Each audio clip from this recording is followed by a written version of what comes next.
Now let's talk about, well, in this chapter with the idea of how you can measure the body compartments and characteristics, solute characteristics that are very important for step one. But before we do that, let's just look at this beautiful picture. Isn't that beautiful? I mean, really. Look, you got this lake, you have these mountains, and this is your house right here. There's your house. Let's say you live here. Boy, doesn't that look terrible? Doesn't that look terrible? I feel really sorry for you, having to live here in this beautiful land and, this beautiful lake with the mountains. It's just really, and, you don't have to work because you're like a bazillionaire. And so this is where you live, and life is tough. And, and let's say one day you wake up and you go, you know what? I wonder how much water I have in my lake. How much water do I have in my lake?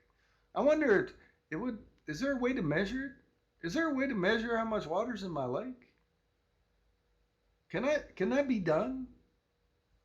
Yeah, of course you can. That's indicator dilution technique. What do? Well, if you can put a dye in here and you know how much you put in, okay, you know how much you put in, then you measure a sample, and of course we're going to use a syringe to do a sample because we're medically related. If I can measure the concentration of the dye after I put it in, then I can calculate the original volume, because it's just simply the amount of dye divided by the concentration. That gives me the original volume. Yeah, they can, Sugam. Yeah, they can. All right. So now, what do we call this in pharmacology? This has a name in pharmacology. What do we call this in pharmacology? This volume equal amount over concentration. Miguel, excellent. Miguel, excellent. Abigail, yes. Namrita, good. Charles, good. This is called volume and distribution in pharmacology.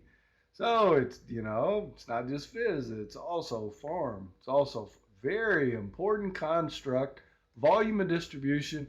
You utilize this basic idea when you're trying to look at pharmacokinetics of drugs, but it would apply to your lake. Now, you got to make sure that the stuff you put in there is not fish food, because if it's fish food, then all the fish eat it up and you have no concentration. Application to the human body, you got to make sure what you put in there stays around long enough you can measure the concentration. Okay, that's just reality. So, for tracers like this, here's what you're going to do. You're going to introduce them into the vascular space until they hit a barrier.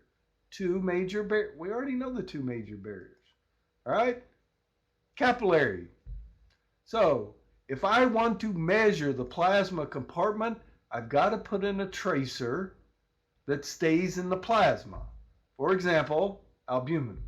You could make albumin radioactive, and you could utilize that to determine the volume of the plasma. Next barrier is the cell membrane.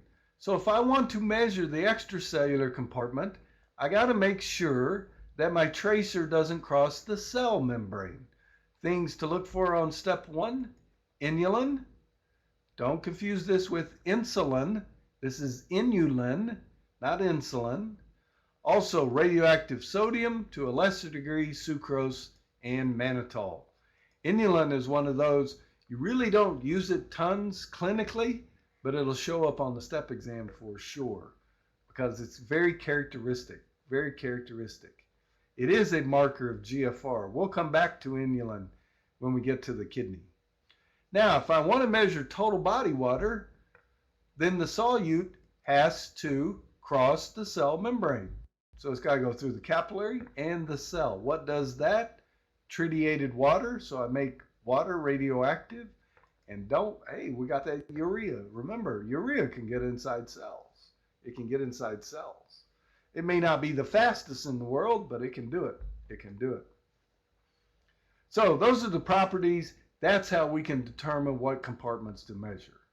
Now, for blood volume, all I have to do is take the red cell volume plus the plasma.